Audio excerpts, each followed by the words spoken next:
Let us kneel down in prayer.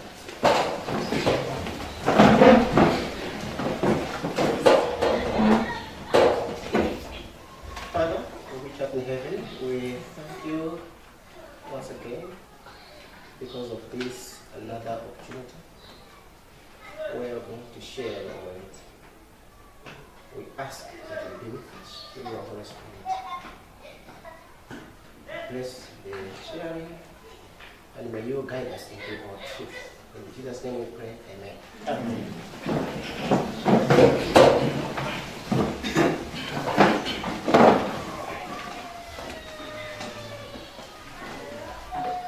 Okay, we will discuss a strange thing. Leo tegambirana mundu wa chilendo kwambiri. It's entitled Legalism. Mene mundu wake ndi chilamulo kapena machitidwe a chilamulo. Okay, so I'll start with sharing you some stories. Ndiyamba ndi kugawana nanu ndithu nkhani zina. The first story is about John Wesley. Nkhani yoyambirira ndiyokhudzana munthu amene dzina lake John Wesley. I hope we know that he is one of the reformers. Kuya tikudziwa tonse kuti amene ndi mmodzi mwa okonza asweti. So he had a journal where he wrote some of the daily proceedings. Nde anali ndithu ndi buku lake limeneno amalembamo zochitika za umoyo wake usiku ndi usiku. So I just want to read some of the entries in his journal. Nde akungofuna kuti atiwerengerepo zina mwa zimeneno analemba mkulu ameneyi. Buku lake olemba zochitika za usiku lake kusiyana-siyana. John Wesley was born in 1703 and died in 1791. Mkulu ameneyi akutino anabadwa mu chaka cha 1703 kumwalira mu chaka cha 1791. Okay, so standard the fourth. La sabata lina lava follow menelo. Yeah, so he says, in the afternoon I was desired to preach at St. John the Evangelist. Kuma zulo kwake adakumbisa kuti apite akalalikire ku malo amene otchedwa kuti Yohane Woyera mvangeli.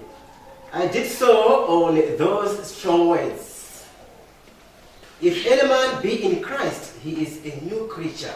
Ndinda chita ndithu moleromo kwa mawu awa akulu onena kuti ngati wina aliyense akhala ndithu mwa Khristu ali cholengedwa chatsopano.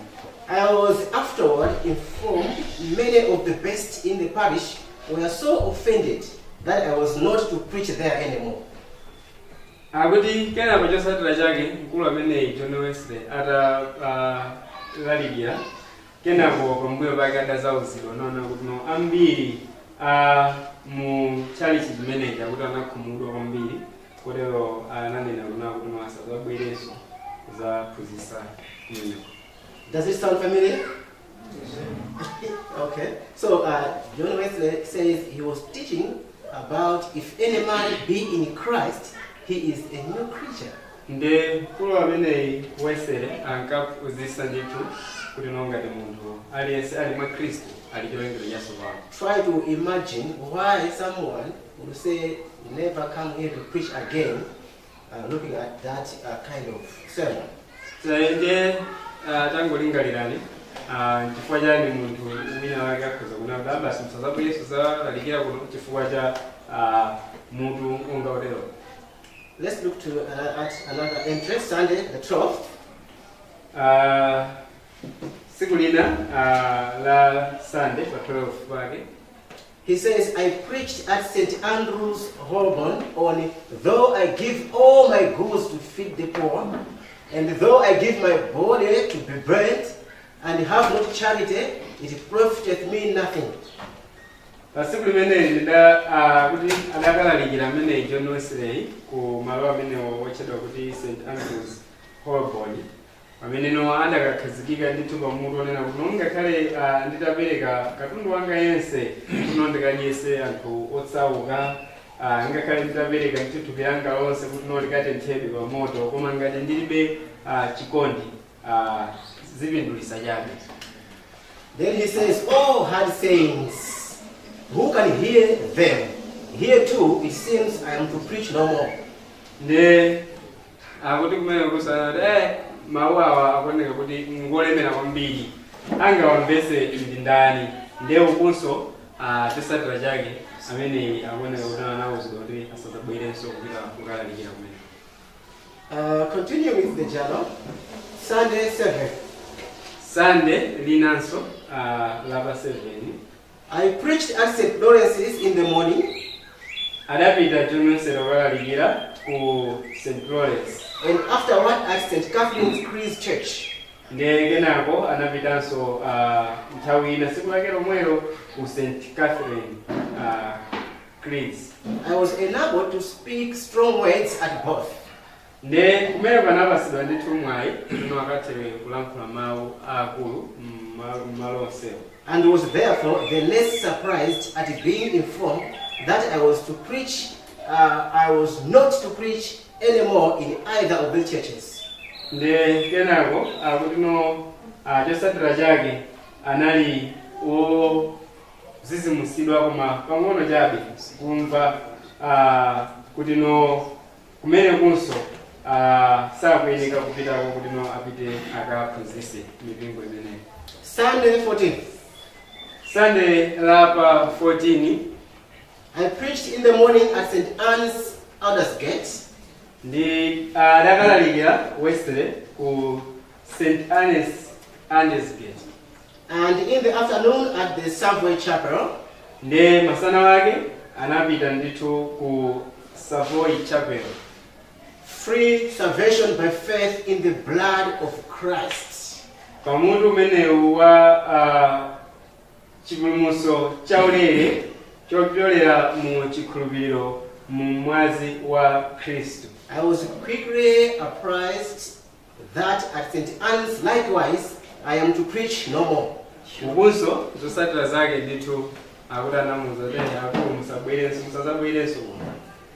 Okay, looking at this entrance, why do you think he was being refrained from preaching?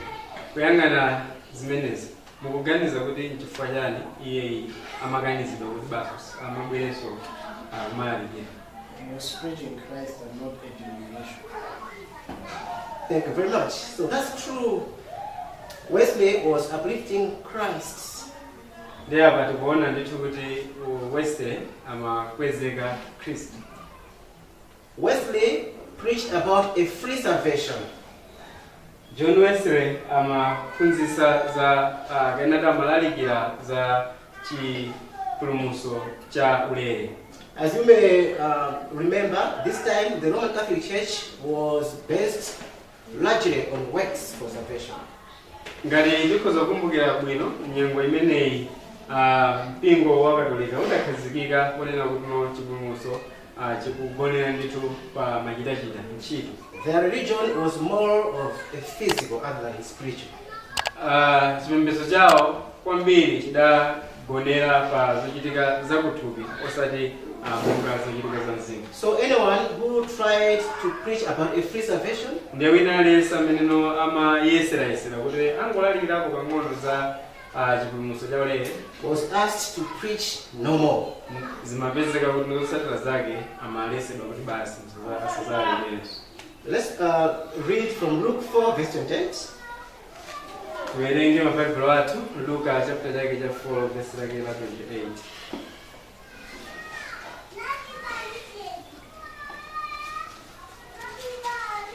This time was when Christ went into the synagogue one Sabbath.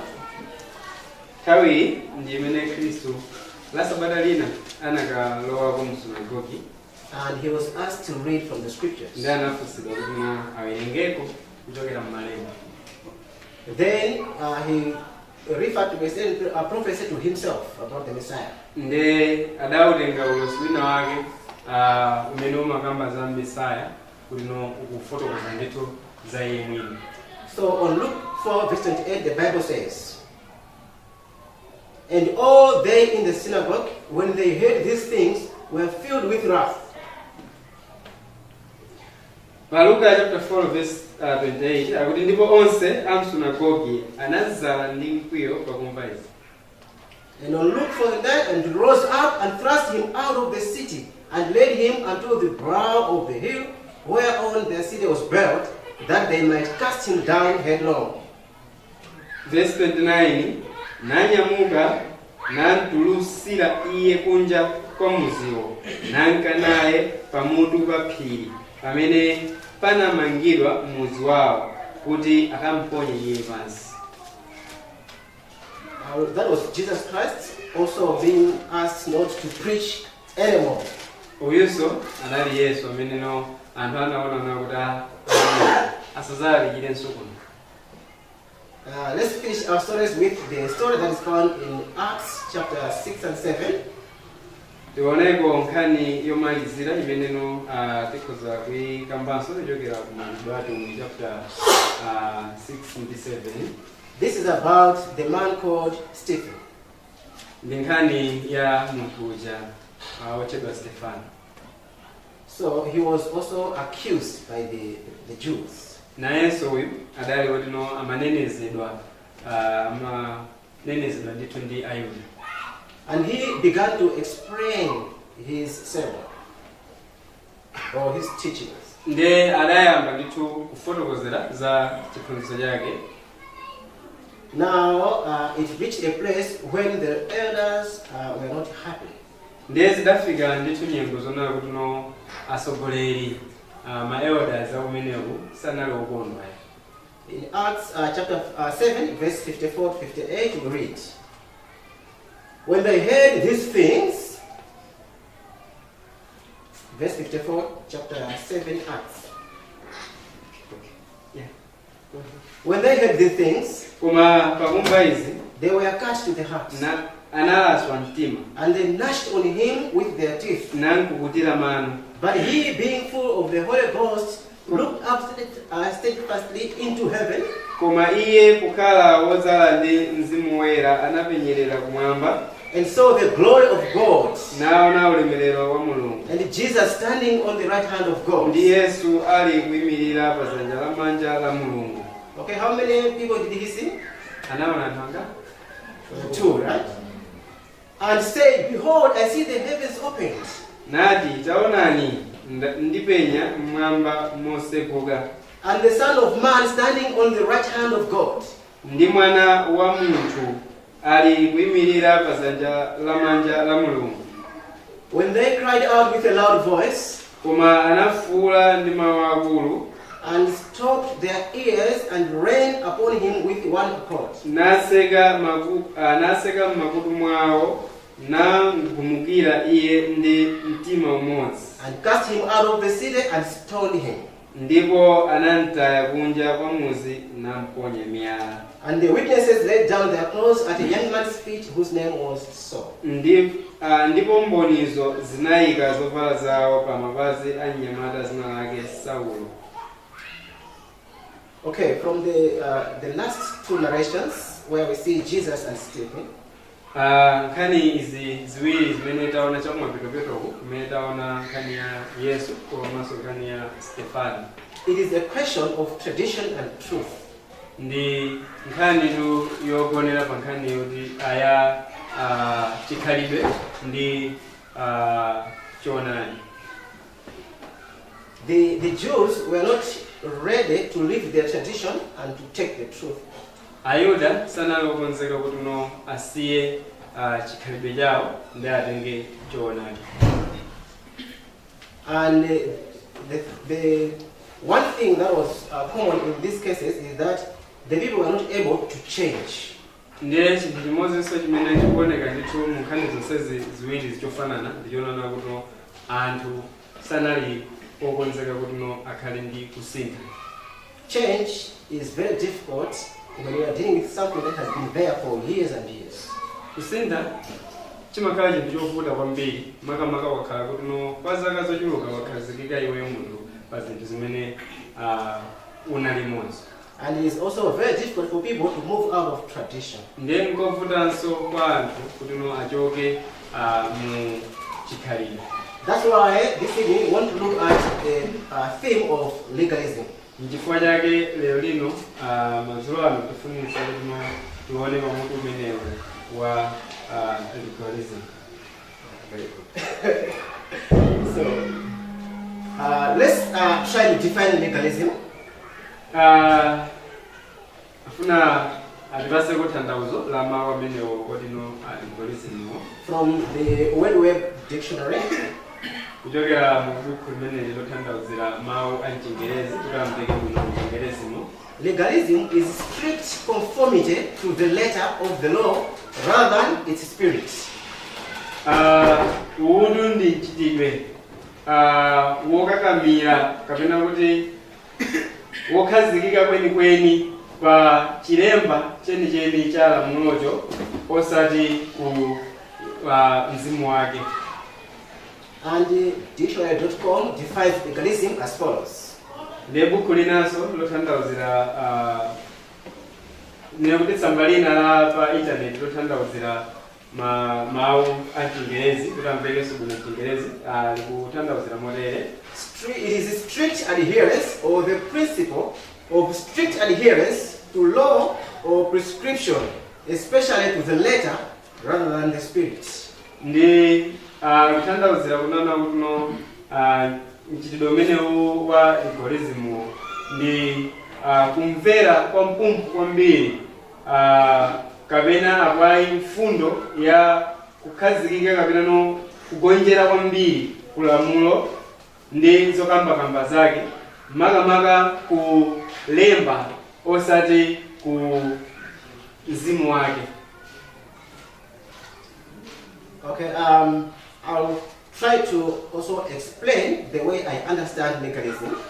Nde afuna aforokoze iwo mungamena mamvera kandi mene ya legalism. Legalism is an attitude or approach to life where one is strict to the rules.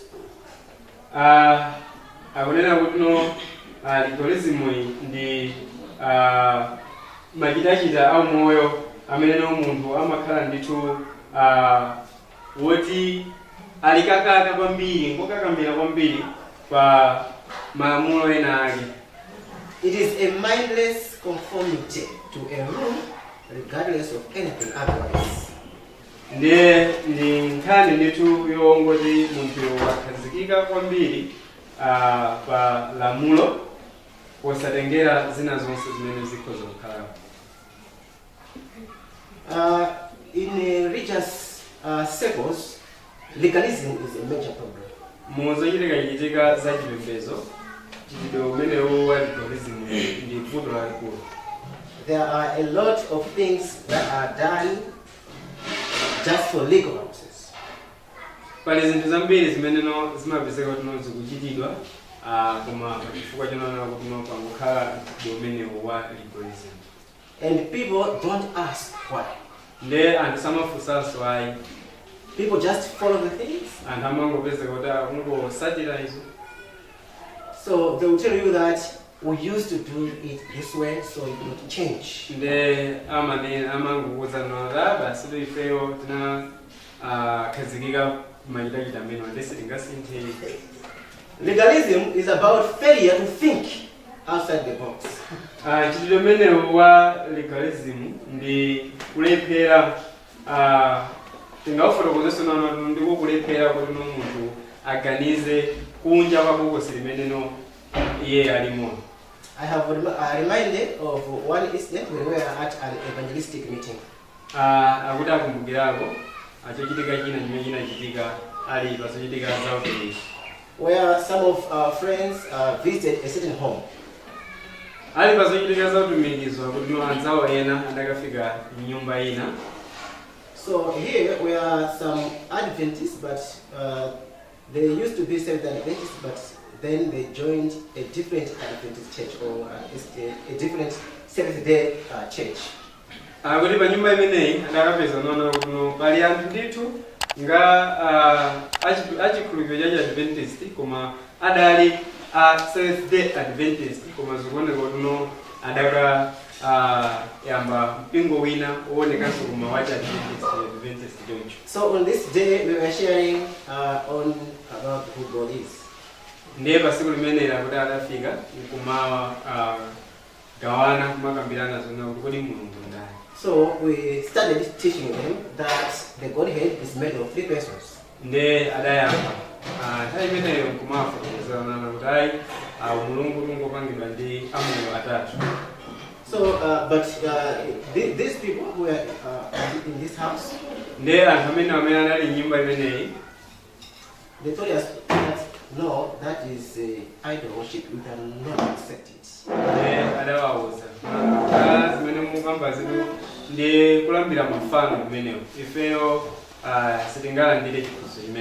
So they told the guy that there is only one God and he has a son, Jesus Christ. The Spirit is just the Spirit of God, is not a person. In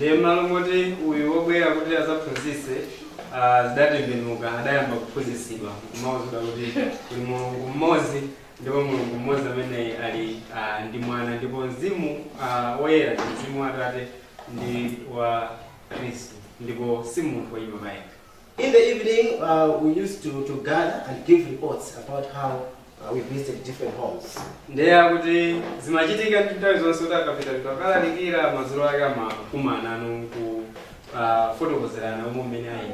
So these guys shared about the bad day that they had.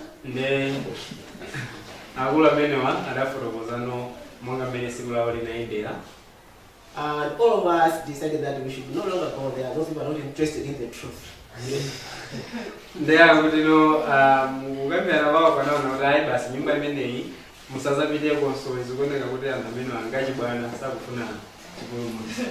We were deep into tradition that time.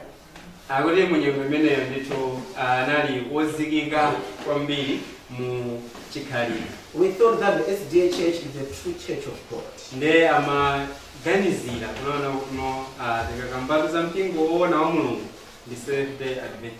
Therefore, anything else should be a lie.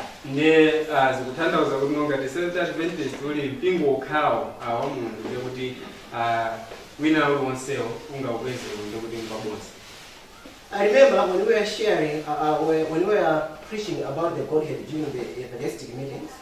We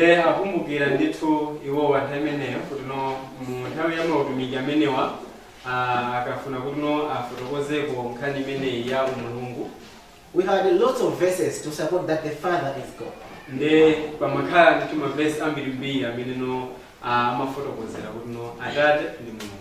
Fewer verses about that Jesus Christ is God.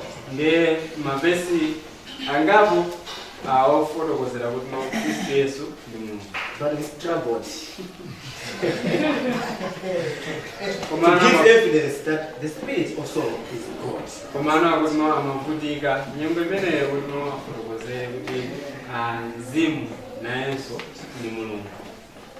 But we couldn't think outside the box.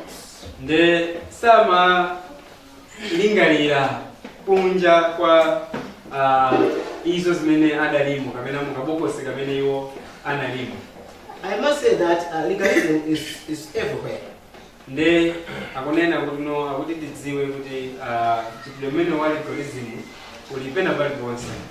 It's not only on religious circles.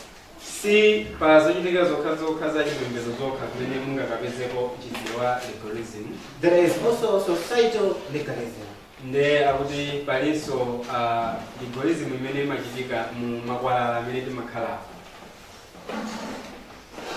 Now, let's look at what legalism focuses on.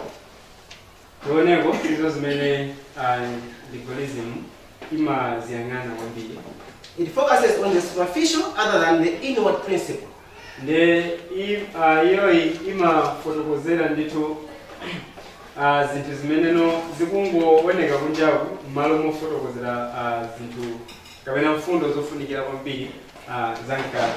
So in legalism, you don't go deep to search.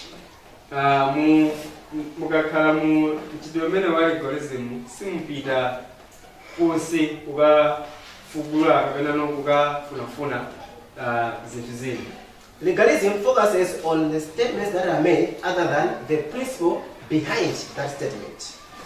Chitidomeno wa legalism umayang'ana kwambiri izo zimeneno zanenedwa kapena zalembedwa komano sukhala ndi chidwi za mfundo yake yeniyeni imene yapangisa kuti chinthu chimenecho chinenedwe. And it also focuses on the instructions other than the reasons behind those instructions. Ndiye khala ndi chidwi kwambiri pa machenjezo kapena malangizo komano sikhala ndi chidwi ndi chifukwa chiyani machenjezo kapena malangizo amenewo abwera.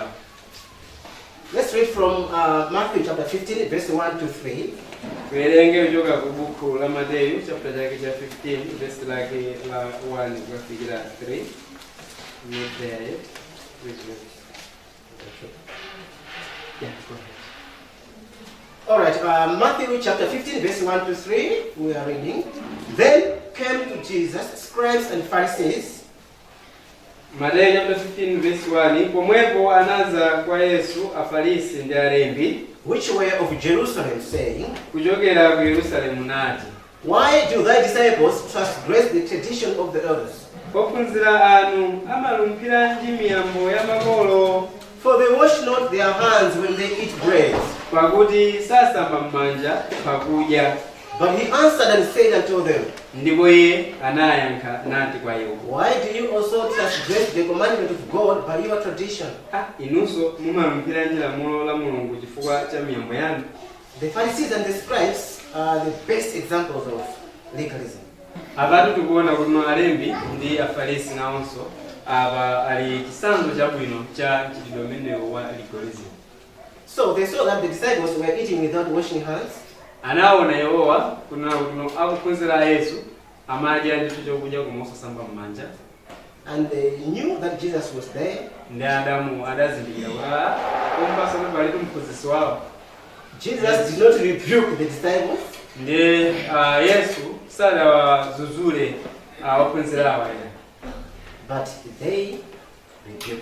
Komano afarisiwa ndi Saduki adawazuzula ndithu ophunzira awa. Now look at the reason they are trying to give.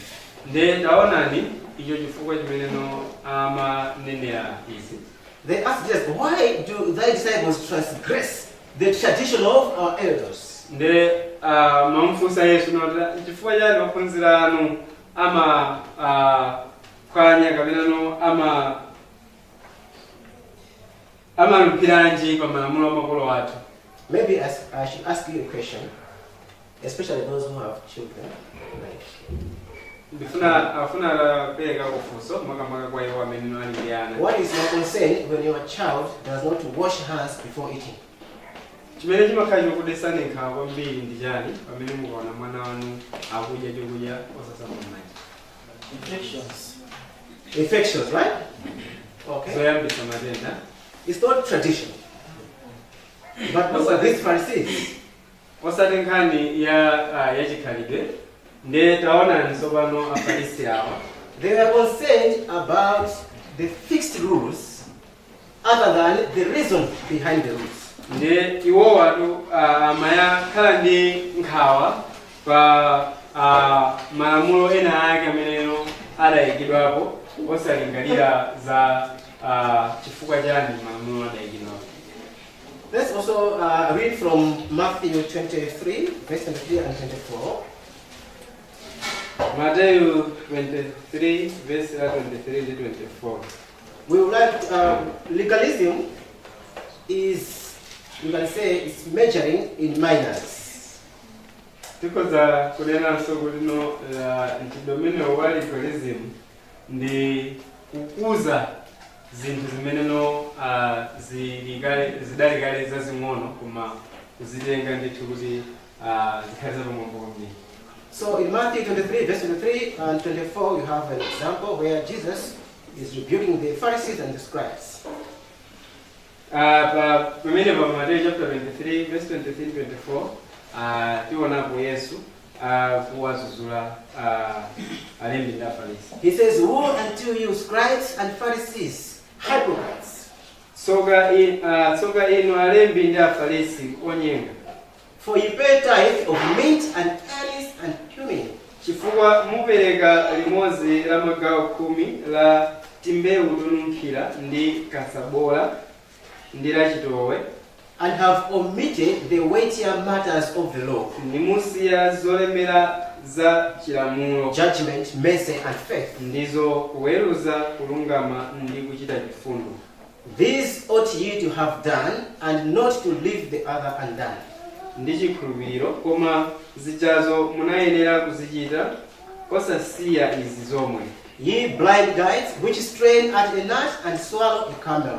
Atsogoleri akhungu inu, akukuntha uzuzu, koma ngamira mummeza. So you can see here that the Pharisees, the scribes, and the Pharisees and the scribes, they were busy trying to expand things that were of minor importance. Batu tikuona nawo kuti no awalembi ndi afarisi amayeserera ndithu kukhala achidwi kwambiri kuti no akuze zinthu zimene no kale lonse zidali nkhani zing'ono-zing'ono. I have remembered of one of my friends where I stayed. Ati akumbukirako Mzava wina kumene achoka kumene amakhala. We used to meet very early in the morning. Amakonda kukumana mama wina uliwonse when doing exercise. Akamapanga ndithu masewera olimbisa thupi. So that time I was running up the mountain. Ndiye siku limene amachita ndithu kumathamanga kumabwererako kaphiri.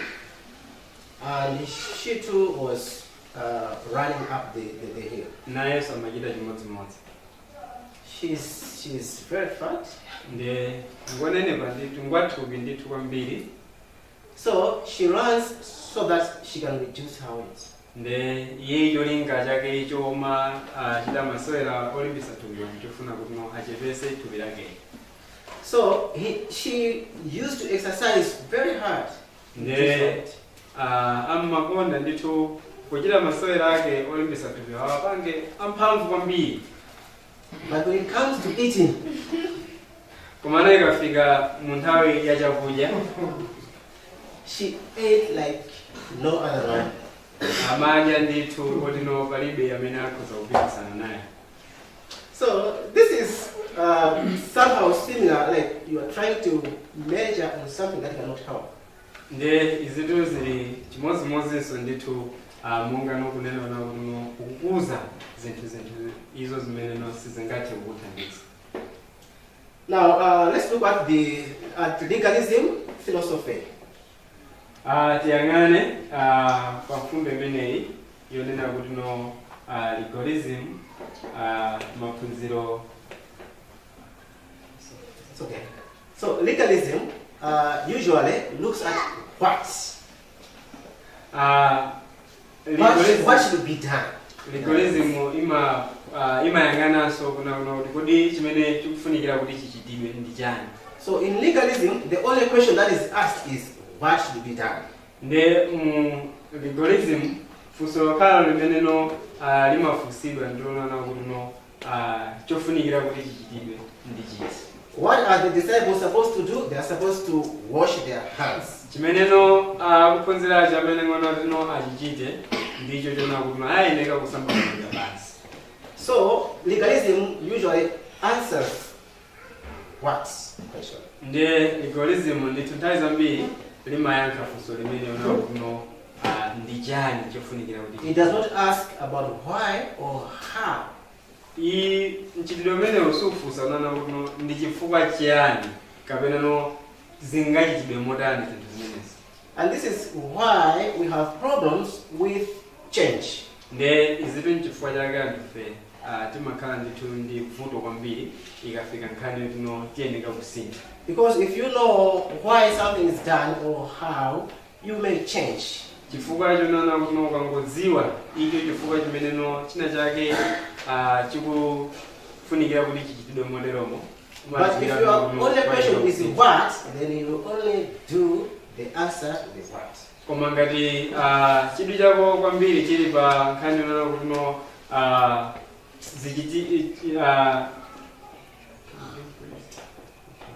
Anyway, let's continue. Okay, like in the church today, most of the people, they answer to what? Ndiye mumpingo lero linonso zikuonekana kuti no anthu ambiri amango yankha funso limene na kuti no chofunika kuti chitidwe ndi chani. So what does the church teach about the Godhead? Kodi no mpingo umaphunzitsa chiyani pa nkhani ya Mulungu. This other time we were at the College of Medicine. Siku lina anapita ndithu ku sukulu ya ukachenjede ya College of Medicine. So there was a discussion about the Godhead. Ndiye kumeneko kunali ndithu kugambira naso nkhani ya Mulungu. So it was planned that those who are on the Trinidad side will start speaking, then those who are for the one true God will speak after.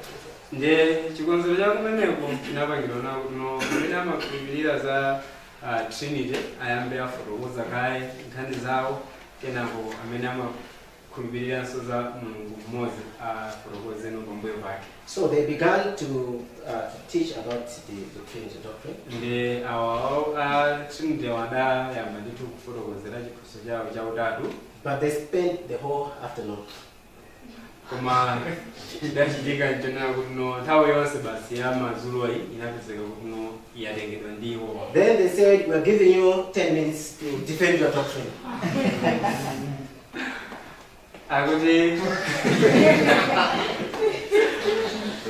Akuti zosadira zake ananena kuti no tikupasani mphindi 10 zokha mufotokoze nkhani yanu. Awawa okhulupirira za Mulungu mmodzi wadapasidwa mphindi 10 zokha. So I just asked the brother that just go in front and tell them that you have been very unfair, we cannot defend it.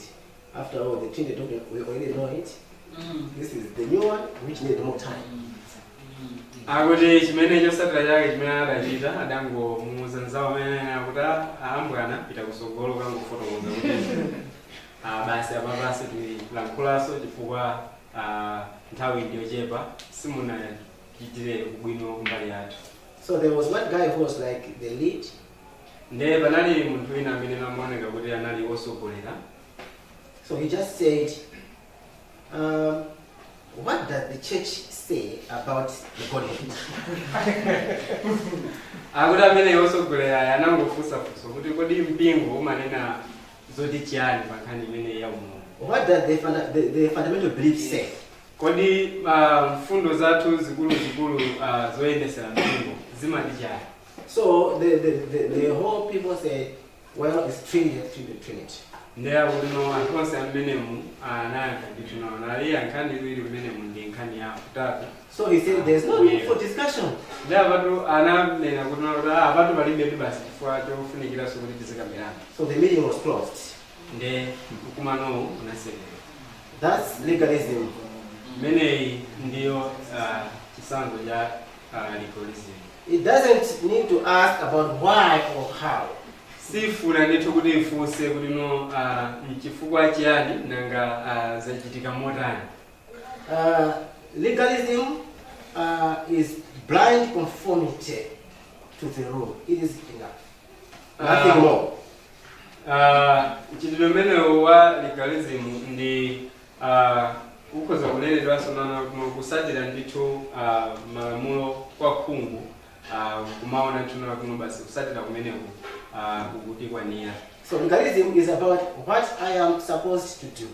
Ndiye legalism ndi nkhani yongonana kuti kodi ndiyeneka kuti ndichite chiyani.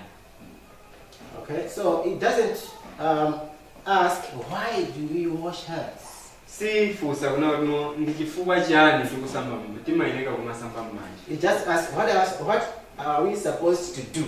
Iyo imangofunsa funso kapena kuti imangokhala umazifunsa funso kuti no kodi timayeneka kuti tichite chiyani. So whether you are hungry or not, but if there's no water to wash your hands, you cannot eat. Ndiye kaya uli ndi njala kaya ulibe njala koma ngati pali chakudya ndi palibe mazosamba m'manja sikuyeneka kuti no udyenso chakudya njala. I want to give you an interesting story about legalism. Afuna tupaseko chisanzo chosangalasa kwambiri chokuzana ndi legalism. In London, Kumzinda umenewu wa London, there is a special day kumakhala ndithu siku lapaderadera where people, as a nation, they pay what they call the Queen's rent. nde akuti no ndi siku ilo limene no dziko lonse anthu kumeneko ndithu amapereka ndalama kwa mfumukazi ya kumeneko. So the statement says London is still paying rent to the Queen on a property leased in 1211. Akuti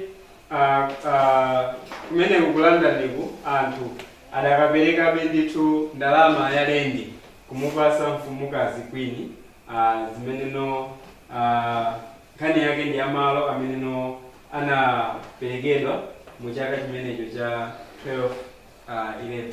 So there is always an annual ceremony. Nde nthawi zonse kumakhala ndithu mwambo. And the city in London, they hand over an axe, a knife, 6 horseshoes, and 61 nails for the Queen. Nde pamwambo umenewo ndithu anthu amapita ndithu kukapereka nkhwangwa, mpeni, komanso mapazi kapena kuno nsapato za abulu zokwanira zisanu ndi limodzi komanso misomali 61. People are not eager to ask you why or how this should be done. Nde anthu safunsanso kuti kodi izi zinchifukwa chani timazipanga. But they keep on doing it each and every year. Koma amapezeka kuti no chaka chilichonse amazichita basi. And currently it is said that the land that they rent cannot be even traced. Nde kufufuzanso pano apazi kupezeka kuti no malo awo amene amaperekera lendiwo sangakwanise kuwalondoloza bwino. So the other question that is asked is what is supposed to be done? Chimene kumene kuchimakhala chidwi cha anthu nchongonena nawo kuti no kodi timayeneka kupanga chani. So legalism is everywhere. Nde muona ndithu kuti no legalism imapezeka kwina kulikonse. Legalism is also a cause for church dropouts. Chidwi umenewo wa legalism ndi choyambisanso china chimene chimapangisa kuti no anthu achosedwe mdini. I hope you know that we have many girls who left the church just because they want to be married to somebody.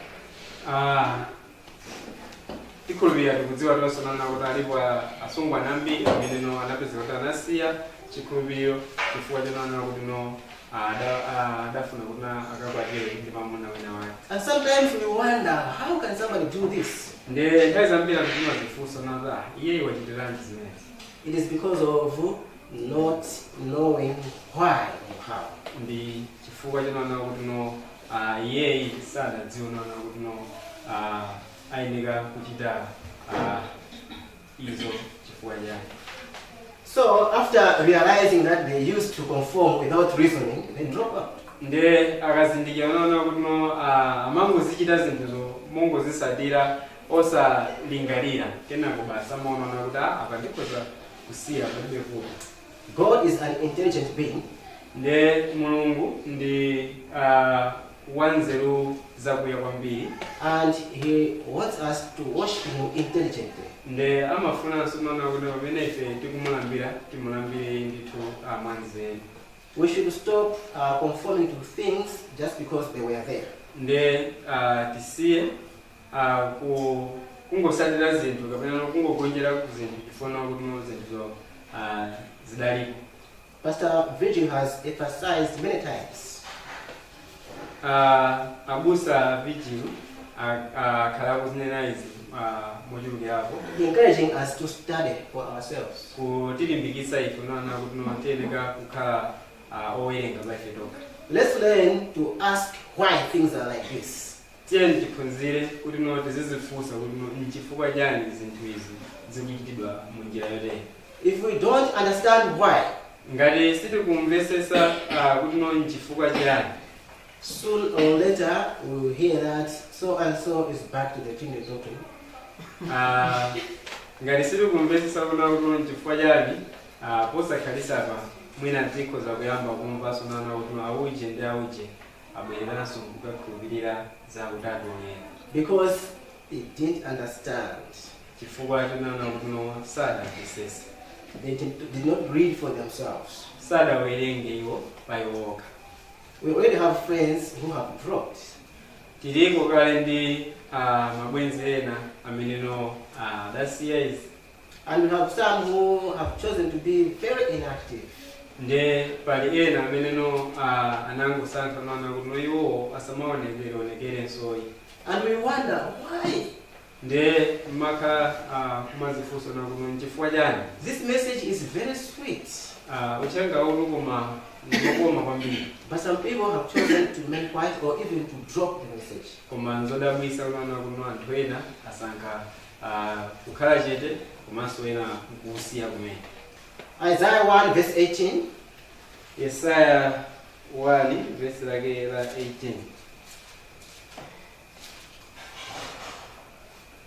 The Bible says, "Come now and let us reason together," says the Lord. Tiyeni tsono tiweruzane ati Yehova. God is asking that we should reason together. Mulungu akuyitanira kunona kuti no tikambirane limodzi kapena tiweruzane. Sometimes I wonder why there is all those books in the Bible. Nthawi zina kuti iwowa amakhala akumadabolo chifukwa chani Bible musemu Bible muli mabuku onsewo. Why did God have to write all these words? Chifukwa chani Mulungu anayeneka no alembe ndithu mawu onse amene no timanya mwa Bible. Isn't the book of Matthew enough? Kodi buku la Mateyu lokha Bible lokha silokwanira? But God wants us to have an intelligent kind of worship. Komatu nkhali ndinona kuti Mulungu akutifuna ife nona kuti no tichite malambiro koma nzeru kwambiri. He wants us to understand. Akutifuna ife nona timvesese.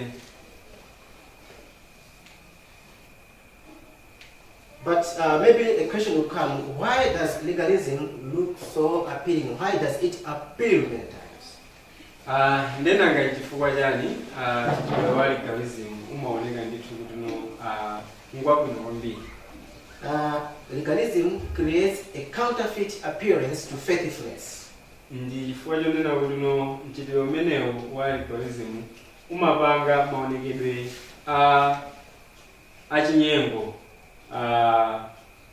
ku icho chimene chili chokhulupirikacho. So the legalists, people see them as the most faithful in the community. Nde anthu amene amakhala pansi pa chiphunzitso cha legalism amaonedwa ndithu kuna kuti amene ndi anthu okhulupirika kwambiri mdzikoli. Okay, I remember one instance. Akukumbukirapo yo chochitika china. I had my friend who was a vegetarian. Adali ndithu ndi nzawo amene no sankadya nyamayi. He could not cook on the Sabbath. Samapika angakhale pa tsiku la Sabata. He could not take a bath on the Sabbath. Tenga kapena samba pa tsiku la Sabata. So there was this time when we gathered at a certain church.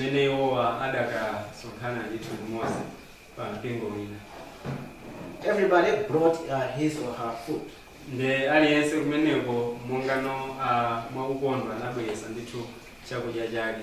So this friend of mine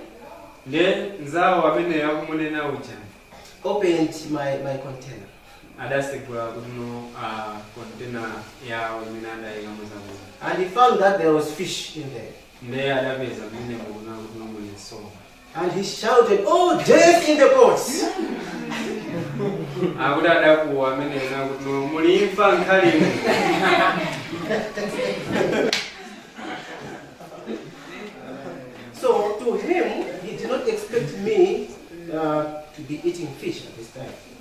kuti kwa iyeyi sadayembekeze no ngaone iwowa akudya nsomba. And that was the last time I ate meat.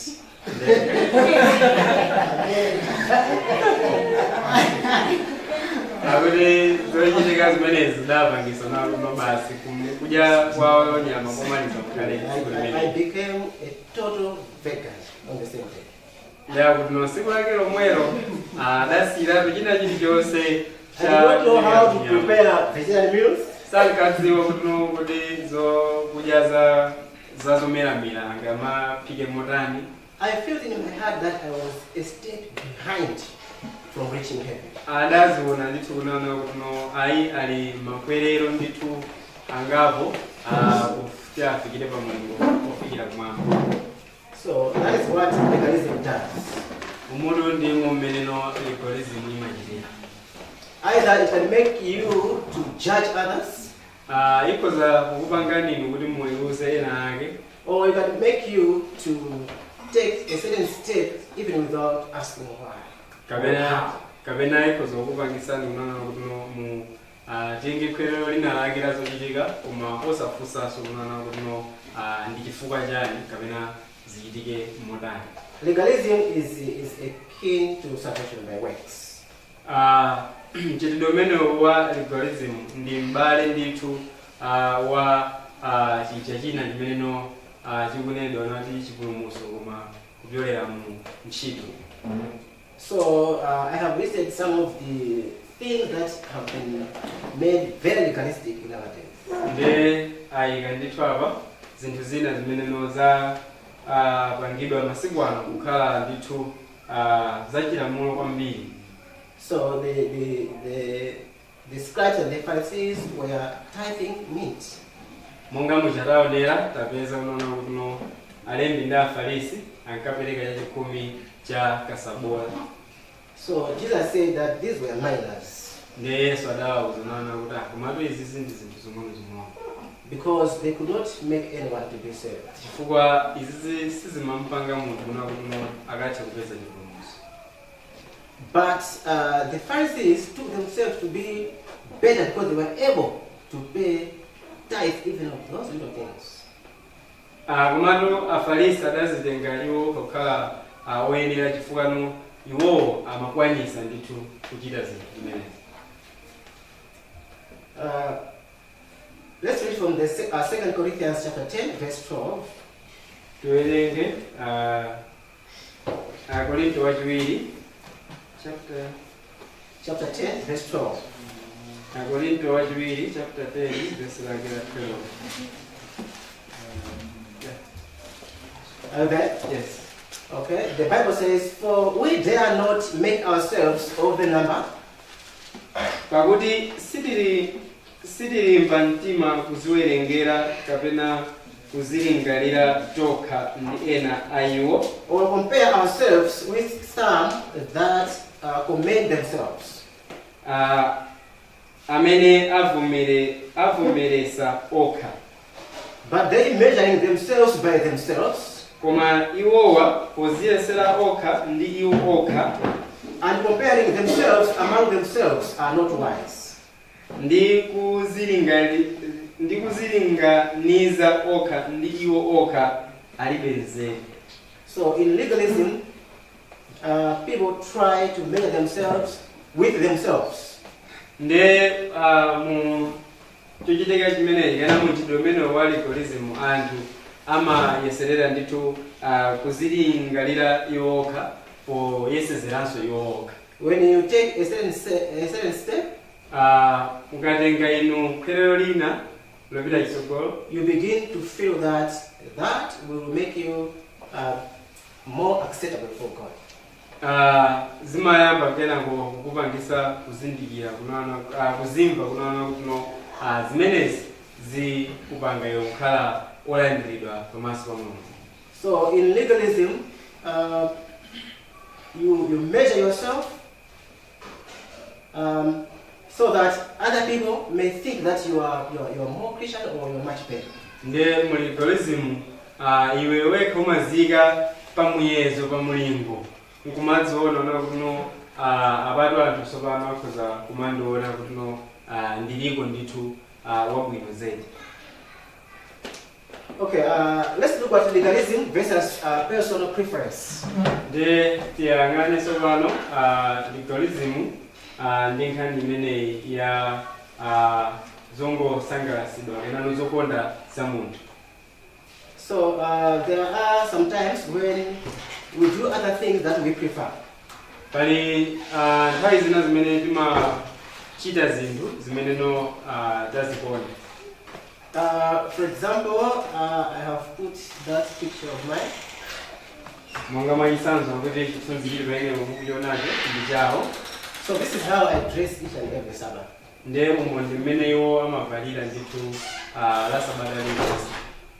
Okay, at the beginning I read a statement by Ellen G. White. Kuyambirako adawerenga ndithu mawu a mlongo Ellen G. White. So she said that we should have a Sabbath suit. Adanena ndithu mlongo Ellen White maana kuti tikhale ndi chovala cha pasiku la Sabata. So she said that this should be something that we don't put on during the other days. Mathandauza ndithu amafotokoza maana kuti ichi chikhale ndi chovala chimeneno masiku enawa ankati mwa wikimo sitichivala. So when I began practicing putting on a Sabbath suit, nde iwowa ataona ndithu kuna atayamba kumakhala ndi chovala cha pasiku la Sabata. In fact, we had read this quotation with several friends. Nde adawerenga ndithu mawu amenewa ndi mabwenzi ambiri.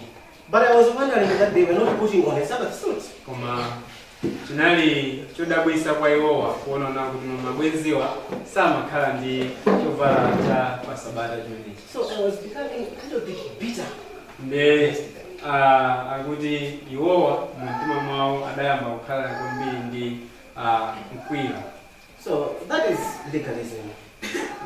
Uwodu ndiye legalism. Later on, though I continue to put on a Sabbath suit, ngakhale amapitirizabe kuvala chovala limene cha pa Sabata. but I have a Sabbath suit on a different reason. Koma kuti no ali ndi chovala cha pa Sabatayo pa chifukwa china chake chosiyanira nawo.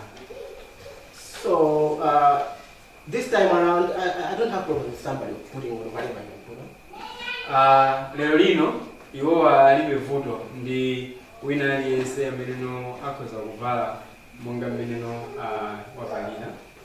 At first, my reason of putting on a Sabbath suit kuyambirirapo cholinga chawo chovalira chovala cha pasiku la Sabata. it was because of what does the SOP say.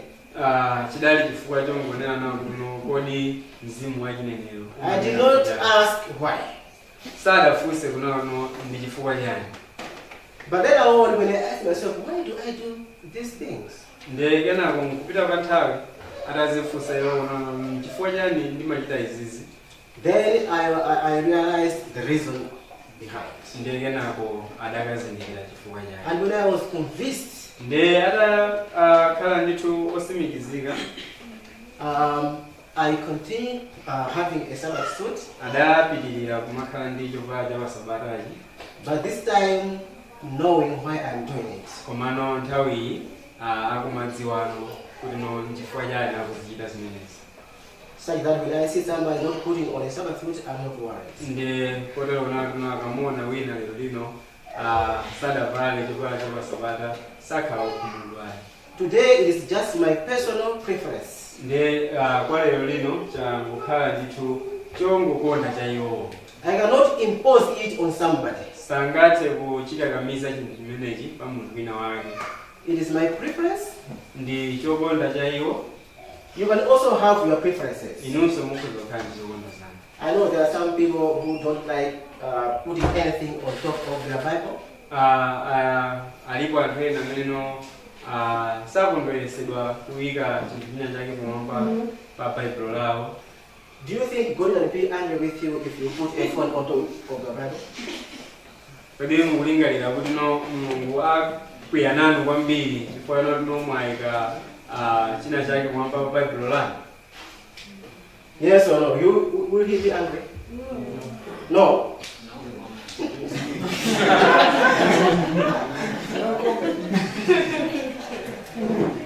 Okay, so it's okay for you to do it. Ziko zakala zakuno kuno kwa hivyo kuzichita. But do not impose this on others. Umano musaji kagamize ikiwantu. Up to reaching a point whereby when you see somebody putting something on top of the Bible, you become angry. Kufigira kuno mukaona ena ake atayika pamwamba pa Bible lao china chake kufigira kuno mukanao ankwi. So legalism actually focuses on very minor things or things of minor import. Chidomene wa legalism muntaiza mbili umakhala ndito ukuyangana kwambiri zinthu izo zimene zili za zing'ono kwambiri. Israelites were very legalistic in their approach of God. Maisraeli adali ndithu achira legalism kwambiri mu njira yawo yomufikira Mulungu. They could understand what happened, amamvesesa kuno lomwe izo zimene zachitika, but they could fail to understand why. Koma malephera kuti amvese makuno ndi chifukwa chani zachitika. Remember the time when they were in the wilderness? Kumbukirani nyengo ijadali mu chipululu. And the people rebelled against God. Nde anthu ndithu da chidamuso sana ndi Mulungu. And God sent snakes. Nde Mulungu adatumiza zinjoka. And the snakes began to bite the people, and most of them died. Nde zinjoka zichadayamba kuluma anthu, nde ambiri mwa iwo adamwalira. And Moses cried unto the Lord. Nde Mose uja adafuwulira kwa Mulungu. And God gave him some instructions. Nde Mulungu adampasa iye malangizo ena. So he was to make a bronze serpent. Nde adayeneka kuti no apange njoka koma ya golidi. And to put it on a tree. Kuti akayike njoka imene pa mtengo. So that all those who are bitten by the snake, when they look at the serpent, they should get healed. Kuti no onse amene no alumidwa akayangana njoka imeneyi ayeneka kuti no achiritsidwe. But what happened later? Koma chimene chidachitika no kenako. After so many years, padadusa zaka zambiri, the Israel began to make an idol of the serpent.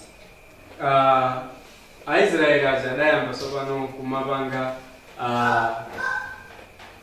chifaniziro cha njoka ija yamkuwa ija. And they began to worship it. Ndiye adayamba sopano kumayipembeza. Thinking that these are the ghosts. Kumaganizira nana kuti no imene ndiye milungu yathu sopano.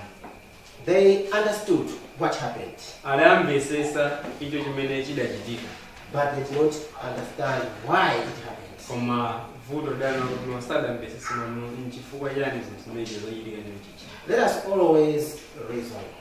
Tiye nthawi zonse tizitsa kuganizako. Religion should have sense, chipembedzo chizikhala ndithu ndi mamvesesero, intelligence, meaning and understanding. Nzeru, matanthauzo komanso kumvesesera kwabwino. Let us ask ourselves, why do we do the thing that we do? Tiye ndizizifunsa ife tokhala kuti nchifukwa chani timapanga zinthu zimene tizipangazi.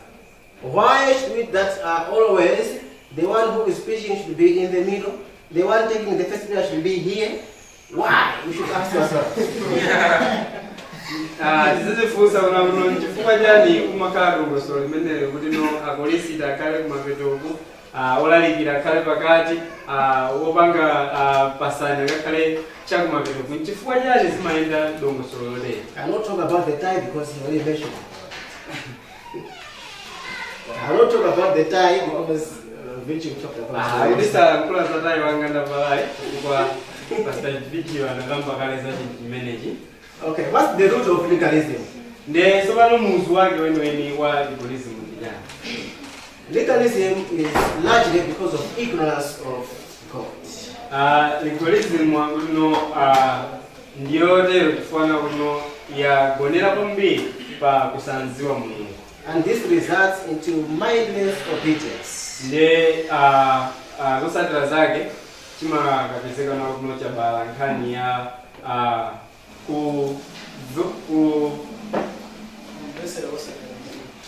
kumvesera komano osaganizira. Okay, so legalism is also as a result of knowing rules but not knowing the person who provided the rules. Komanso legalism ndi icho kamera kuno chosatira chona kuno munthu umangodziwa no malamulo koma osadziwa uyo amene apereka malamulo amene. Let's read from John 15 verse 15. Tuwerenge kubuku la Yohane 15:15.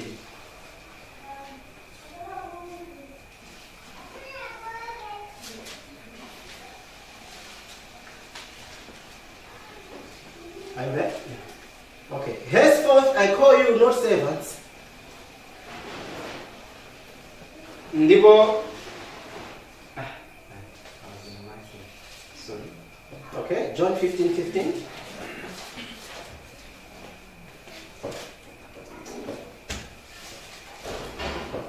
Sindichanso inu akapolo, For the servant knoweth not what his Lord doeth. chifukwa kapolo sadziwa chimene mbuye wake achita. But I have called you friends. Koma ndatcha inu abwenzi, For all things that I have heard of my Father, I have made known unto you. chifukwa zonse zimene ndazimva kwa Atate wanga ndakuziwisani. So Christ is telling us that he has made us his friends. Ndiye Abakristo akutuzana kuti watipanga ife kukhala mabwenzi ake. And he has given us all the necessary knowledge of God, about God. Ndiye watipasa ife ndithu chidziwitso chonse cha kumudziwa Mulungu. Therefore, we must no longer behave as slaves, Ndiye sitikuyeneka ife tizichitachitanso zinthu ngati akapolo, but as friends to Christ. komano mongano mabwenzi a Khristu. You know, a slave does not know why he is supposed to do something. Kapolo samadziwa kuno ndi chifukwa chani akuyenera kuti achite zinthu zimenezi. What he is supposed to know is what to do. Iye chimene amadziwa ndicho nona kuti ndiyeneka kuti kuchita chani. So the master will tell him what to do. Ndiye mbuye wake amangomuwuza izo zimene ayeneka kuchita. But he does not have to ask why he is supposed to do what he is supposed to do. Koma iye kapolo samafunsa nona kuti chifukwa chani mbuye wake akumuwuza nona apange zinthu zimenezi. So Jesus is saying that we should not be like that. Ndiye Yesu akunena kuti ifeyo sakutifuna kuti tikhale ngati akapolo tete. So we should be able to ask why something is happening or how. Kufuna kuti tikhale ndithu ndi kuthekera kuti tizifunsa kuti chifukwa chani zinthu izi zimachitika modelo. So whenever we are studying, for example, scripture, monga mwachisanzo tikakhala kuti tikuphunzira m'malemba, before we begin to follow something or to absorb something, tisadafike kunona kuti tiyambe kusatira china chake kapena kumvesera china chake, we need to ask questions. tikuyenera tizifunse mafunso. And then, until we understand, then we can believe and absorb that thing. Kufikira pamene tamvesesa zinthu zimenezi ndiye kenako tikhoza kuyamba kuzikhulupirira ndi kuzilandira izo. Otherwise, we will just be blown by every wind of doctrine. Apo ayi ndiye kuti basi tizingowinduka ndi mphepo ina iliyonse yowomba ya ziphunzitso. Let's look at Matthew 12, verse 1 to 7. Mateyu 12, verse lake la 1 kufikira 7.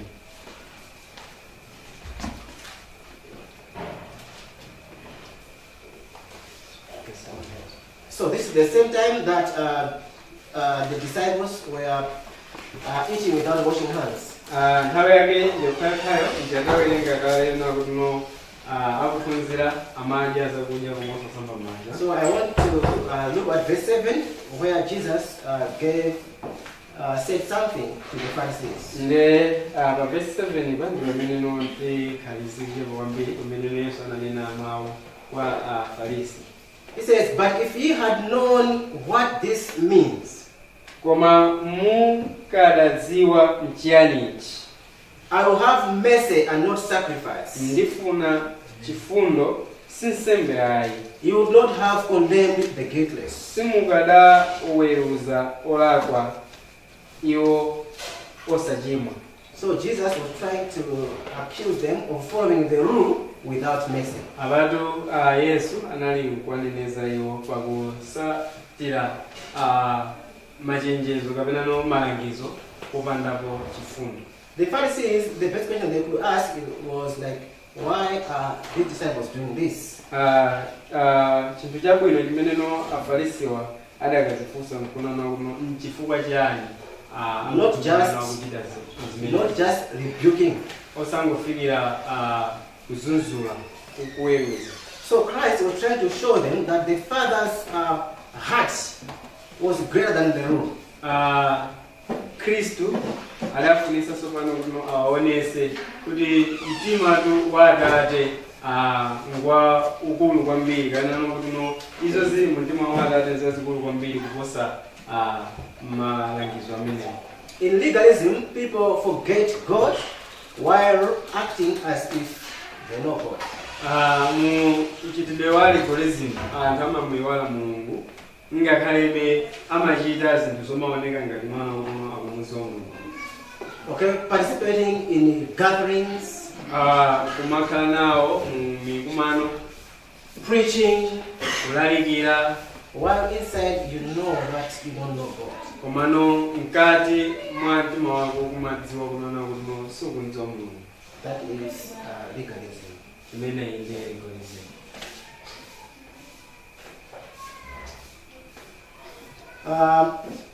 Legalism is actually developing relationship with rules.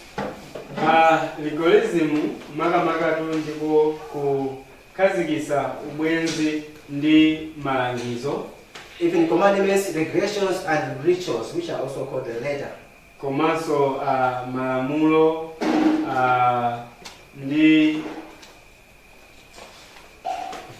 ndi miyambo imene no yangolembedwa.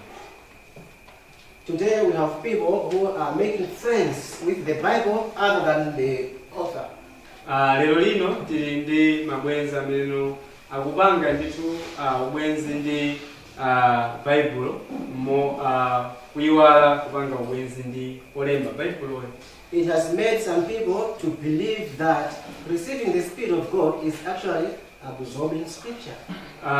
Zawapanga anthu ena kunaotona akazindikira kunawo kuti no kulandira mzimu wa Mulungu ndiko nkhani yongonana kuti no mungolandira malembawa. And this is actually happening even within the OTG circles. Izitu zikuchitika inde ngakhale mu magulu omwewa amene amakhulupirira za Mulungu. So it's kind of legalism. Ndi mbali imodzi ndithu ya legalism. Getting a good relationship with the words other than the speaker. Kukhala ndithu ndi ubale wabwino ndi mawu okhawo komano osalingalira za uyo amene no adawalemba amene adawalankhula mawu. As I said, legalism is obsessive concern about things of minor importance. Monga adanenera kale akuti no legalism nkhani yake yayikulu ndi kukhala ndi chidwi kwambiri pa zinthu izo zimene no zili zosafunikira kwenikweni. Legalism is also more or less like superstition in other aspects. Legalism yitu ndi m'bale wake wa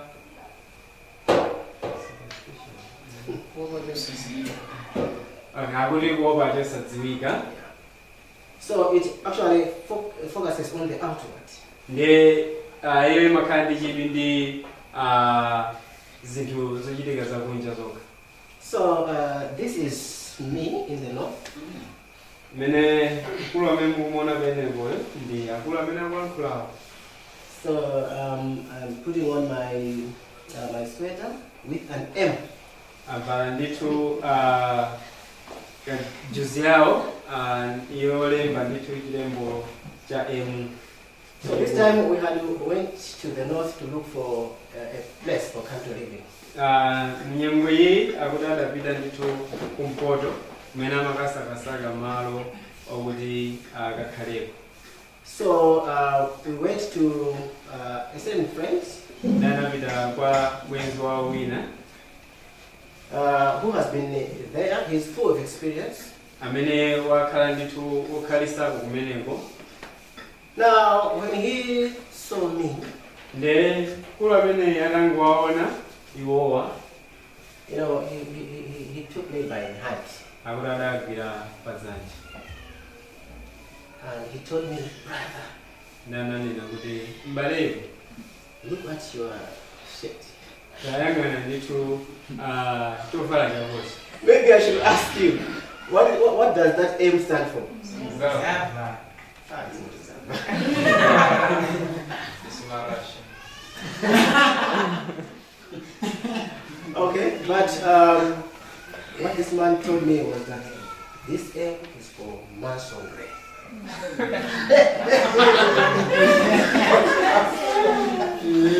Akuti kumene anawafulumuzira mnaona kuti emu amene nolembera chakoyi apa chovala chakochi akutanthauza ndithu amasoni. So he was trying to tell me that this is a satanic symbol. Yes. Chimene amayeserera munthu amene wafulumuzira pinchonaona kuno emuyi mukuona inkani ndi pamene pa ndiye achipembedzo chimene. So he was very concerned. Ndiye anali ndithu okhuzika kwambiri. And he asked me to remove the jersey, burn it. Ndakuti anawauza yonana kuti chovala chimene chimujivule ndikono mukachiotche basi. So I just told him that I will consider that. Anangomuyankha kuti ayi chabwino tikachingalira kuno mwanenachi. So somehow I was a bit confused.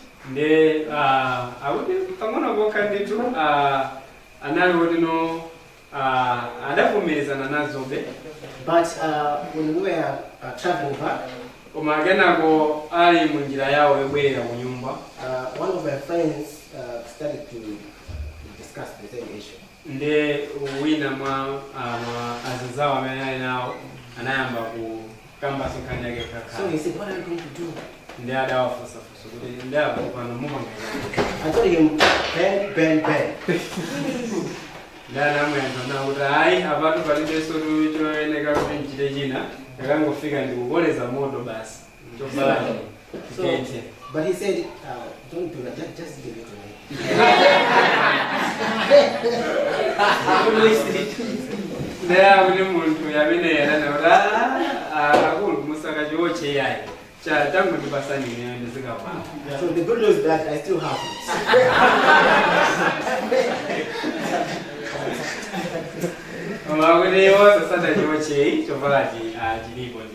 You know, there are very many legalistic things that we do. I heard some people say that a Christian who is waiting for Jesus Christ should not use a mirror. Akudadamva kwena ndithu kuti no akumanena nakuti Khristu amene no akuyembekeza kubwera kwa Yesu Khristu asamaziyang'anire pakalilole. So some say you should not take photos. Ena amanena kuti ayi musamazijambulenso zipikichala. You should not use the picture of Christ. Nde musamagwirisenso ntchito chithunzi chija cha Yesu. So the thing is, if you use some evil pictures or whatsoever, these things will bring the devils inside you. Nkhani ndona kuno mukamagwiritsa ntchito zithunzi zosakhala bwino zimene zibweretsa ndithu ziwanda m'mitima yanu. I hope you know that several times people have been burning clothes. Anthu ndithu nthawi zingapo akhalako maotcha zovala zawo. Just because there is a peak here. Chifukwa chinaona kuti no pa chovala pawoko palembedwa ndithu chinthu china chake. So they think, okay, so the devil may find room. Ndiye amalingalira naona kuti no apatu Satana apezera ndithu khomo lolowera. So this is not the kind of Christian that we are supposed to be. Ichi si mtundu wa Chikristu chimene ife tiyenera kukhala. You know that if you are a Christian, ngati inu muli Mkhristu, you are protected. mumakhala otetezedwa. So in the morning, Mmawa the pastor was greeting everybody here abusa mapereka moni with a handshake. kwa anthu osiyanasiyana moni wa pamkono. So when he came to me, Atafika pa iwowa, I said, don't touch my hand because I have a flu. nde akutanda wawuza nono musandigwire mkono ine chifukwa ndili ndi chimfine. I don't want you to take a flu from Malawi to South Africa. Anawawuza kuti ayi ndifuna kuti mutenge chimfinechi kuchoka nacho ku Malawi kuno kumapita nacho ku nyumba ku South Africa. So he said something that attracted my interest. Ndiye kuti abusa wanayankhula chimene chake chimeneno chinawasangalatsa iwo. He said, I am covered by the blood. Akuti ananena kuti inetu ndine ndithu okutidwa bwino lomwe ndi mwazi. So I think as Christians we should know that we are children of God. Monga Khristu tiyenera tizindikire ndithu kuno ndife ana ake Mulungu. We must have that belief. Tiyenera kukhala ndi chikhulupiriro chimenechi. You cannot say that I cannot go this far because maybe there is some important spiritual meeting elsewhere. Kunena kuti no sungathe kupita kwina kwake kumeneno kuliso ndithu mkumano wabwino kwambiri ofunikira. Because it's done, I am afraid of ghosts. Nde ndikuopa sungapita kwina kufana kuti no kuopa mizukwa And other things. komanso zinthu zina. 1 Corinthians 8 verse 4. 1 Korinto 8 verse lake la 4. 1 Korinto 8 verse lake la 4. As concerning therefore the eating of those things that are offered in sacrifice unto idols, Sono kunena za kudya zoperekedwa nsembe kwa mafano, we know that an idol is nothing in the world. tiziwa kuti fano silili kanthu pa dziko lapansi. And that there is none other God but one. Ndi kuti palibe Mulungu koma mmodzi. As Christians we must believe that God is above everything. Monga Khristu timakhulupirira kuno Mulungu ali pamwamba pa zinthu zonse. So let us not be legalistic or superstitious. Tiyenera kuti no tisakhale legalism kapena oopa zinthu zisadziwika. It's true that there are some bad pictures or symbols. Ndizoona kunena kuti no zilipo ndithu zithunzi za zinthu zina zake zoyipa komanso mwina zifaniziro zoterozo. But we cannot run away from them. Koma sitingazithawe.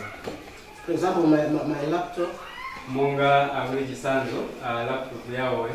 whenever it is opening, there's something that goes like, pali china chake chimeneno chimaoneka chikuzungulira pa nthawi imeneno laptop yo ikuyaka. so in masonry symbols, kapitano sopano ku zifaniziro za mamasoni. it is called what? So it is an Ouroboros, yes. Akuti imachidwa ndi zina limenelo likuvira talimva. So it's like the snake eating its own tail. Akuti mukachilingalira chimene chimankana chimazungulira chakuti no zilingati kuti no njoka yazizungulisa ndiye yalumaso mchira wake wo. But it's not only my laptop. Koma kuti imachita zimene zisi laptop yawo. It's actually everybody's. Ndi laptop ine iliyonse imaya. So how can we solve that problem? Ndiye vuto limene lisopano mungasali nalo bwanji. If you want to be superstitious, you're supposed to break all the laptops. Ngati ndithu mukulisisa kuti mukhale otetezeka ndi kuti mungoyeneka kuti musakhale laptop. Okay, but we're using these materials to the glory of God. Komano mupeza kuti no tugwiritsa ntchito chipangizo chake chomwecho ku ulemerero wa Mulungu. So let us always remember that God is bigger than everything. Tiye tikumbukire ndithu nthawi zonse mana kuti And no child of God can be attacked. ndipo palibe mwana wa Mulungu amene no akhoza kuti chitidwa chiwembu unless God has said it should be so. kapokhapo ngati mulungu atanena ndithu kunena kuno atalolera kuti chimene chichitika. So here Paul was teaching about animals sacrificed to idols. Abatu Paulo pawana Korinto 8 paja Paulo amakamba zakudya zoperekedwa ku mafano. So people were saying these cannot be eaten because they have been offered to idols. Ndi anthu amanena kuti izi tisamadye chifukwa zimaperekedwa zimenezi kwa mafano. So that's why he is saying that as concerning the eating of these things that are offered in sacrifice unto idols, we know that an idol is nothing in the world, and that there is none other God but one. Ndi chifukwa chake Paulo amafotokoza kunena kuti nokokambatu za zakudya za zoperekedwa nsembe kwa mafano tidziwa kuti no mafano fano silili kanthu paziko lapansi. And he continues on 1 Corinthians 5 verse 8 verse 5 to 7. Then tikapitiliza kuwerenga mavesi yake 5 tukafika 7.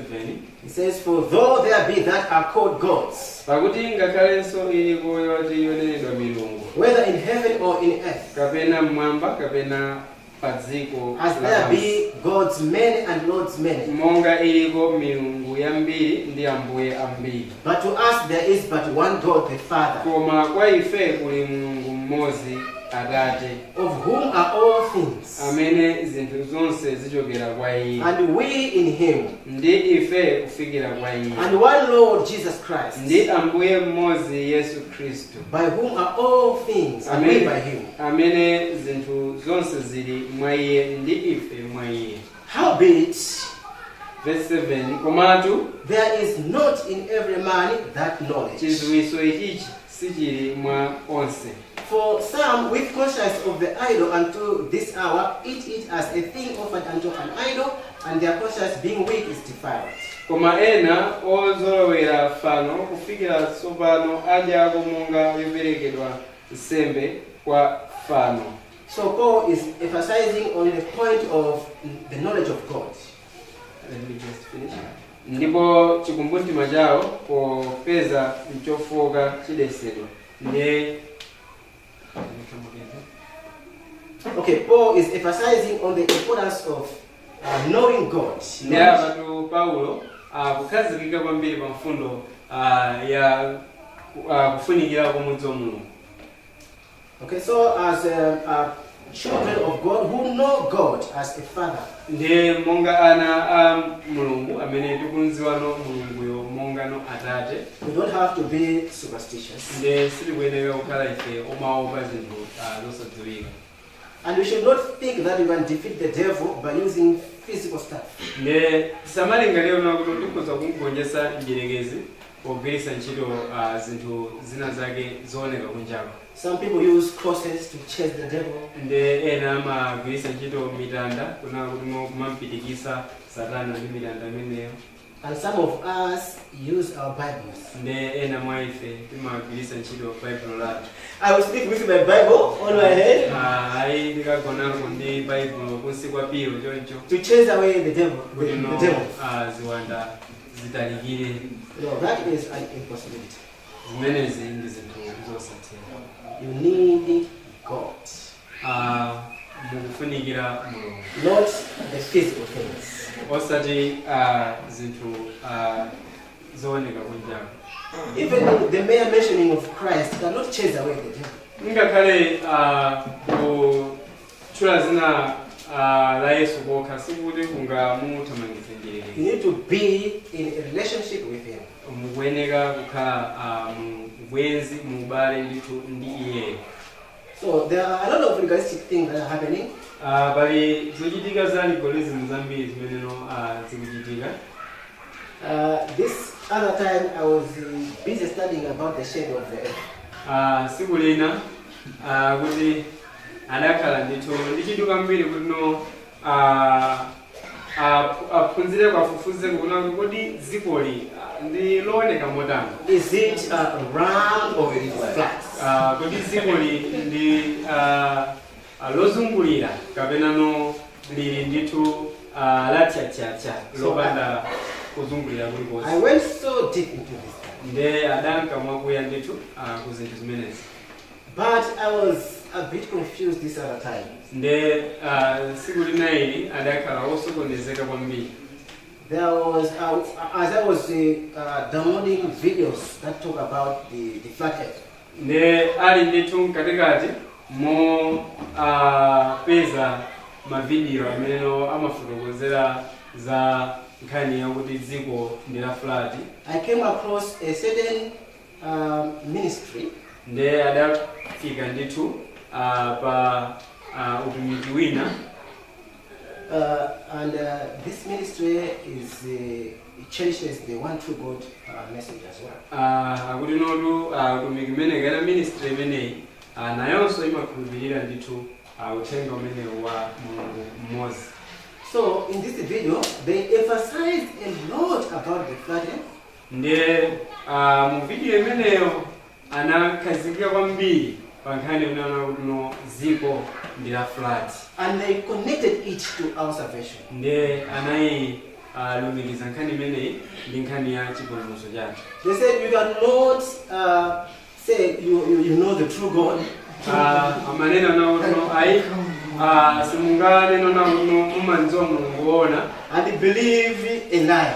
Nde kumakhulupirira boza. So they used several verses to prove the earth and suggest that this is God's idea. Nde amagwirisa ntchito mavesi ndithu angapo ochokera m'Baibulo. Nde amanena ndithu na kuti mapatu zikuonesa kuti no lingaliro la Mulungu pankhani ya dziko zili motere.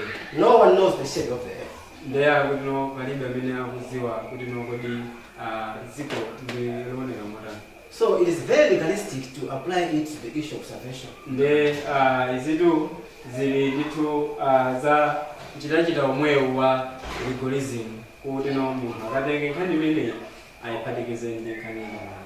So there are other legalistic issues, there are lots of them. Nde pali zinthu zambirimbiri za legalism zimene zilipo kunjapo. Okay, previously I used to think if I use a small h for he to mean God, I felt like it's a sin. Kuyambirira kuti ankaganiza kuti no akagwiritsa ntchito chilembo china chilichonse chaching'ono potchula dzina la Mulungu amaona ngati kuti no pamenepo achimwa. But there's nothing wrong with that. Komatu palibepo vuto pamenepo. No one can go to heaven because he capitalized the G. Palibe amene no angapite kumwamba pa chifukwa chonona kuti no polemba mawu kuti Mulungu amagwiritsa kayi ntchito chilembo chachikulu mayambiriro. Other issues like maybe women covering their head when praying.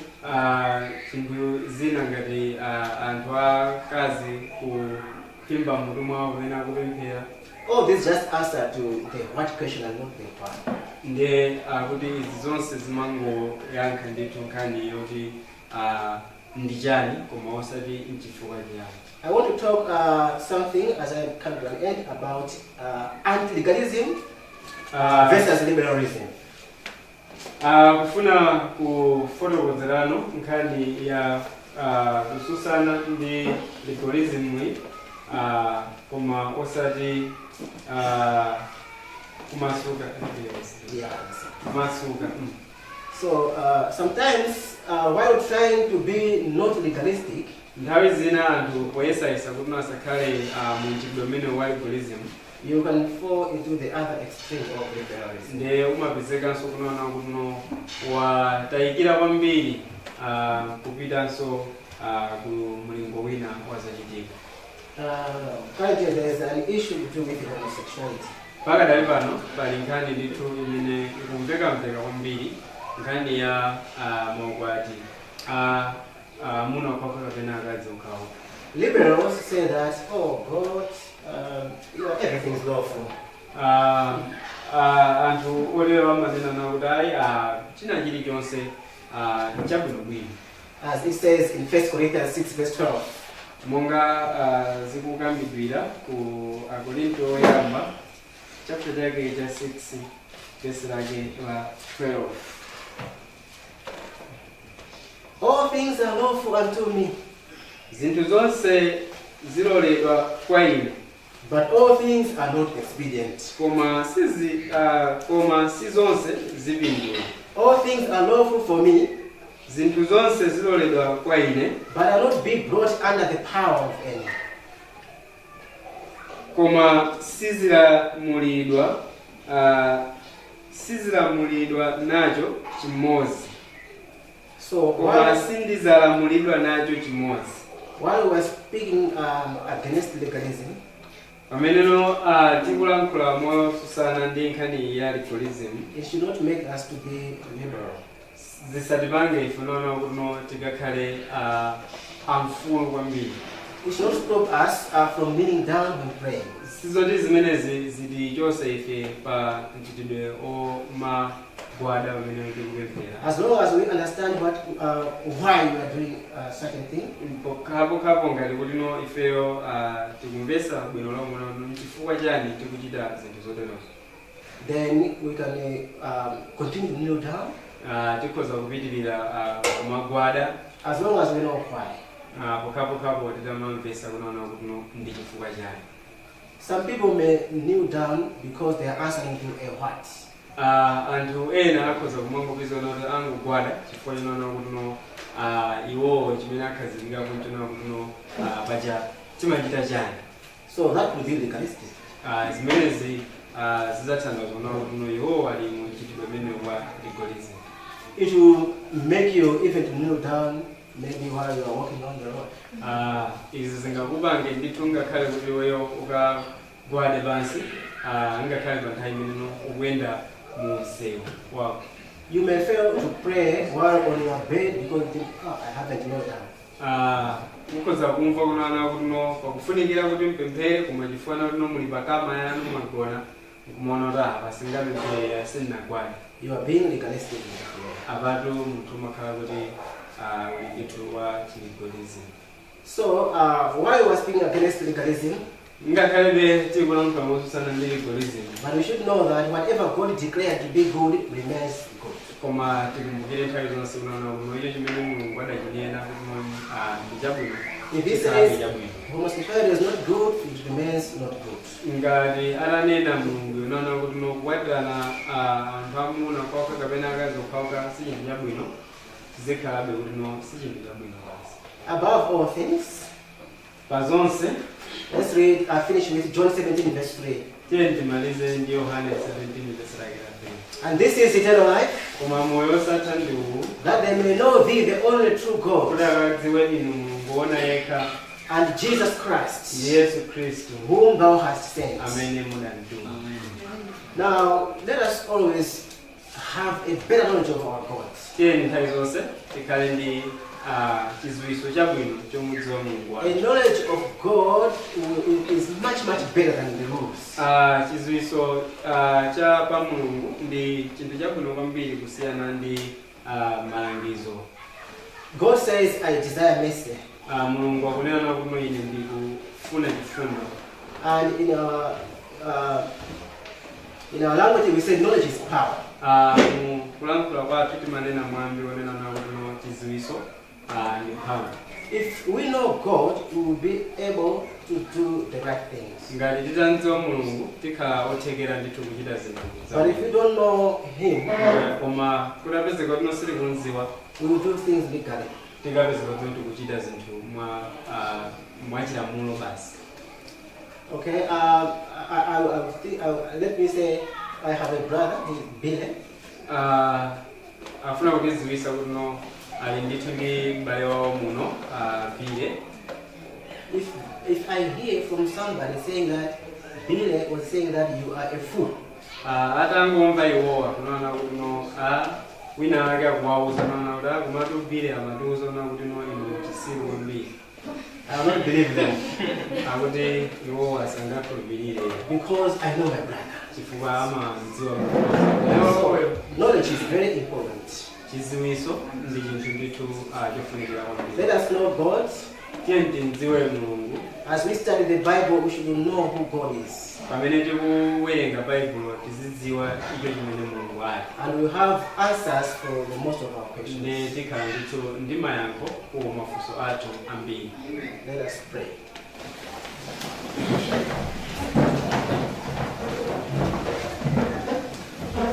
Father, which art in heaven, we thank you so much for being with us during this study. Father, we know that legalism and tradition always have taken an upper hand even in religious circles. Many have begun in a recommendable way, but after the passing of time, traditional legalism has always entered, resulting into religion becoming just a form other than anything spiritual. Father, we ask that you be with us, that such a thing should not happen to us. Help us, Father, to worship you in truth and in spirit. Help us to be students of the Bible. Help us to learn at Jesus' feet, so that every doctrine that we believe should be tested with Scripture. Help us, Father, all the time to trust you and to believe that we are your children and that there is nothing that can harm us as long as we are in your hands. May you continue to teach us as lessons continue. In Jesus' name we pray, amen.